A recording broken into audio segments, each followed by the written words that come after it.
আজকে আমরা ক্লাস 9-এর the north ship by Philip Larkin পড়ব।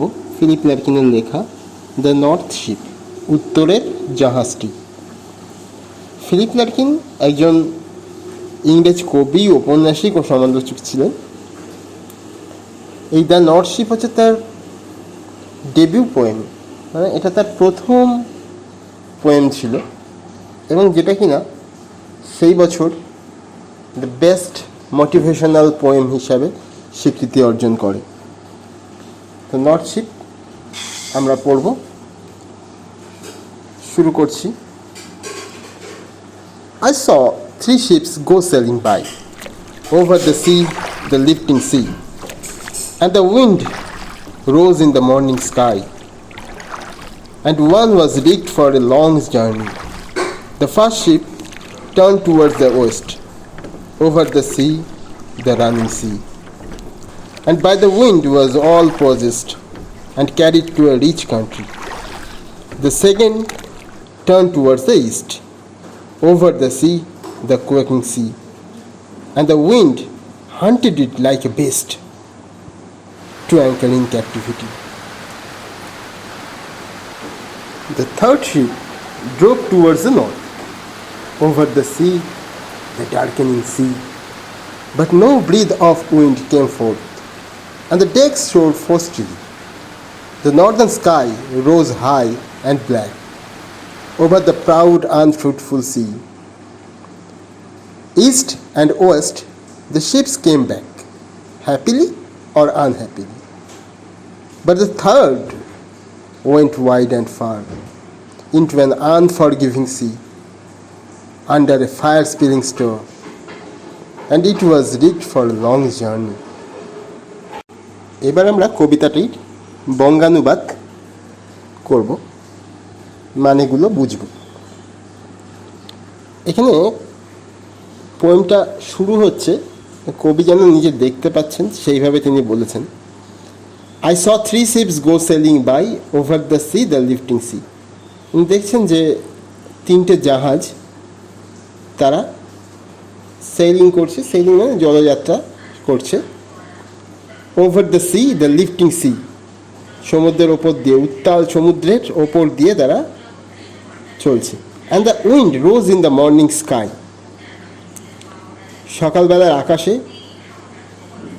বাতাস উঠেছে। And one was rigged for long journey, এবং এদের মধ্যে একটা সে প্রস্তুতি নিয়েছে লং জার্নি করার জন্য। এই যে রিগড ফর মানে হচ্ছে যখন কেউ দূরে যাওয়ার জন্য যখন জাহাজকে প্রস্তুত করা হয়, যা যা প্রয়োজনীয় জিনিসপত্র সেগুলো নেওয়া হয়, that is rigged for. The first ship turn towards the west, প্রথম জাহাজটা সেটা পশ্চিমমুখী হলো। Over the sea, the running sea, সমুদ্রের ওপর দিয়ে, রানিং সি বহমান সমুদ্রের ওপর দিয়ে সেটা চলছে। And by the wind was all possessed, সে যেন বাতাসের সমস্ত বাতাসগুলোকে সে নিজের অধীনস্থ করে ফেলেছে। মনে রাখতে হবে সময়কালের শিপের কথা বলা হচ্ছে, তখন কিন্তু পালতোলা নৌকা ছিল, পালতোলা জাহাজ, তো বাতাস তখন একটা বড় ফ্যাক্টর। তো সেই বাতাসকে দিয়ে এখানে বোঝানো হচ্ছে যে সেই জাহাজটি সে সমুদ্রের সমস্ত বাতাসকে নিজের অধীনস্থ করেছে, ভালো বাতাসকে, মানে the good wind, and carried to a rich country, এবং সেটা তাকে নিয়ে যায় একটা সমৃদ্ধশালী দেশ, যেখানে প্রচুর অর্থ রয়েছে, প্রচুর শিল্প রয়েছে, সম্পদ রয়েছে, তেমন একটি দেশে। And carry the second turn towards the east, দ্বিতীয়টি পূর্বমুখী হয়। Over the sea, the quaking sea, সমুদ্রের ওপর দিয়ে, কম্পিত সমুদ্রের ওপর দিয়ে। কোয়াকিং সি, সমুদ্র এখানে কম্পমান। and the wind hunted it like a beast. বাতাস এখানে একটা শিকারী পশুর মতন তার উপর আক্রমণ করে। তাহলে আমরা দেখলাম যে প্রথম জাহাজ তার যাত্রাটা বেশ ভালোই হয়েছে, শুভ হয়েছে। তার জন্য যে সমস্ত প্রয়োজনীয় বাতাস একটা জাহাজকে এগিয়ে নিয়ে যাওয়ার জন্য দরকার তার কাছে ছিল। সে একটা রিচ কান্ট্রি, একটা সমৃদ্ধশালী দেশে গিয়ে পৌঁছালো। কিন্তু দ্বিতীয় জাহাজটি, যেটা কিনা পূর্বমুখী হলো, সে কিন্তু সেই সমস্ত সুবিধাগুলো পেল না। তার সমুদ্র কম্পমান, তাকে বাতাস একটা হিংস্র পশুর মতন আক্রমণ করলো, টু অ্যাঙ্কার ইন ক্যাপটিভিটি, এবং তাকে দাসত্বে দাসত্বে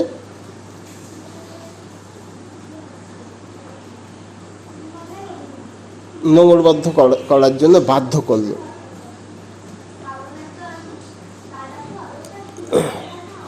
The third ship drove toward the north.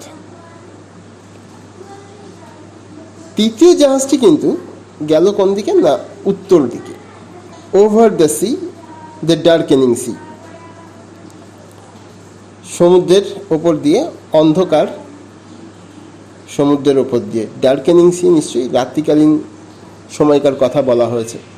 But no breath of wind came forth, কিন্তু তাকে হেল্প করার জন্য একটু ফোঁটা বাতাসও এলো না, ছিটে ফোঁটা মাত্র বাতাসও কিন্তু এলো না যে তাকে হেল্প করবে। হেল্পফুল যে বাতাস, সেটা ঝড় নয়। অ্যান্ড দ্য ডেক সোর ফস্টিলি, এবং জাহাজের যে পাটাতন সেগুলোর উপরে তুষার পড়ে একেবারে করতে লাগলো, ঝকমক করছে সেগুলো। East and west the ships came, the northern sky rose high and black. উত্তরে আকাশ কী হয়েছে? উত্তরে আকাশ উচ্চ এবং কৃষ্ণবর্ণ ধারণ করলো। মানে আকাশ কৃষ্ণবর্ণ ধারণ করা মানে কি? এই ঝড়ের সংকেত, অশনি সংকেত।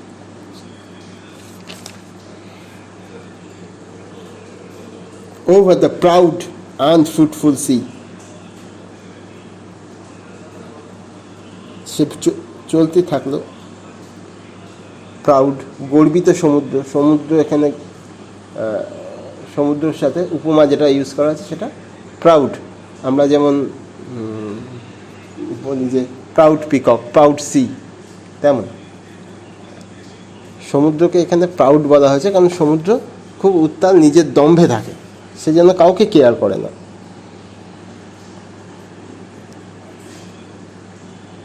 আনফ্রুটফুল সি, আনফ্রুটফুল সি মানে হচ্ছে যে সমুদ্র একেবারে অনুর্বর, যে কোনো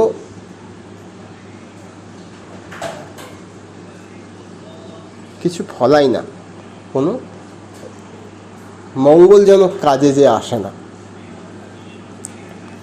east and west the ships came back. ওই যে প্রথম যে জাহাজ দুটি, প্রথমটি যেটা ওয়েস্টে গেছিলো আর সেকেন্ডটি ইস্টে গেছিলো, তো তারা দুটোই কেম ব্যাক, ফিরে এলো। হ্যাপিলি আর আনহ্যাপিলি, তারা কেউ সুখী হয়ে, কেউ খুশি হয়ে ফিরে এলো, কেউ দুঃখী হয়ে ফিরে এলো। আমরা দেখেছি যে প্রথম জাহাজটি রিচ কান্ট্রিতে, সমৃদ্ধশালী দেশে গেছে, সে হ্যাপি, সে খুশি। কিন্তু দ্বিতীয় জাহাজটি সে আনহ্যাপিলি, সে তার গোল অবধি পৌঁছাতে পারেনি, তাকে বাতাস আক্রমণ করেছে, নোঙর করতে বাধ্য করেছে, সে ফিরে এসছে। But the third went wide and far, কিন্তু তৃতীয়টি কিন্তু চলতেই থাকলো। Into an unforgiving sea, unforgiving sea, সমুদ্র যে কিনা কাউকে ক্ষমা করতে জানে না, সেই সমুদ্র, নিষ্ঠুর সমুদ্র। Under A fire spilling store, and it was rigged for a long journey. Unforgiving sea, ওপর দিয়ে সে চলেছে। সে আন্ডার এ ফায়ার স্প্রিং স্টার, অগ্নি ঝরা নক্ষত্র। তো আগুন ঝরায় নক্ষত্র কে? না, সূর্য। সূর্য কিন্তু একটা স্টার, নক্ষত্র। তাই সূর্য প্রখরভাবে তেজ দিচ্ছে। তাহলে আমরা এটা দেখতে পাচ্ছি যে এই তৃতীয় জাহাজটির ক্ষেত্রে কিন্তু বিষয়টা কি হচ্ছে, যে সে কিন্তু প্রথম থেকেই প্রতিকূলতার মধ্য দিয়ে চলছে। তাকে ভালো বাতাস, যে বাতাস একটা জাহাজকে এগিয়ে নিয়ে যায়, সেই বাতাস কিন্তু তাকে সাহায্য করতে এগিয়ে আসেনি। তাকে আকাশ ঝড়ের বার্তা দিয়েছে, তুষারপাত হয়ে তার পাটাতন ভরে গেছে। এখন আমরা দেখতে পাচ্ছি যে সেটা একেবারে ফায়ার স্প্রিং স্টারের নিচ দিয়ে যাচ্ছে। সূর্য একদম খাঁ খাঁ করছে মাথার উপরে। And it was rigged for a long journey. তবু এ লম্বা যাত্রার জন্যই প্রস্তুত হয়েছে। তাহলে এই যে কবিতাটা, এটাকে কেন আমরা বলছি যে মোটিভেশনাল? এখানে তো জাহাজরা জাস্ট উপমা, আসলে এখানে মানুষের জীবনের কথাই বলা হয়েছে। মানুষের জীবন একটা লং জার্নির মতন, সেখানে থামার কোনো সুযোগ নেই। থেমে গেলেই জীবন থেমে যায়। তাই আমাদেরকে সারা জীবনই চলতেই হয়, কিছু না কিছু করতেই হয়। হ্যাঁ, কিছু মানুষ আছে যারা সমস্ত সুযোগ সুবিধা পায় এবং তারা জীবনে সাকসেস হয়, তারা তাদের গোল অবধি পৌঁছে যায় খুব সহজেই, ভাগ্য তাদের সহায়তা করে। কিন্তু সবার জন্য তা হয় না। কেউ কেউ আছে দ্বিতীয় জাহাজের মতন, যারা প্রথম থেকেই সমস্ত বাধা সম্মুখীন হয় জীবনে, এবং তারা একসময় তাদের মনোবল ভেঙে যায়। তারা ওই দ্বিতীয় জাহাজের মতন বাড়ি ফিরে আসার মতন হয়, তাদের জীবনের গতিই থেমে যায়। বুঝতে পারছো কি বলতে চাইছি? কেউ অসংলগ্ন হয়ে পড়ে, উন্মাদ হয়ে যায়, কেউ বা এই জীবনই আর রাখে না, ত্যাগ দিয়ে দেয়। কিন্তু জীবনে তারাই জেতে যারা তৃতীয় জাহাজের মতন সমস্ত প্রতিকূলতার মধ্যে দিয়ে চলতে থাকে। তাদের যাত্রা কিন্তু কোনোদিন শেষ হয় না, তারা জীবনে চলতেই থাকে। আশা করি বুঝতে পেরেছ।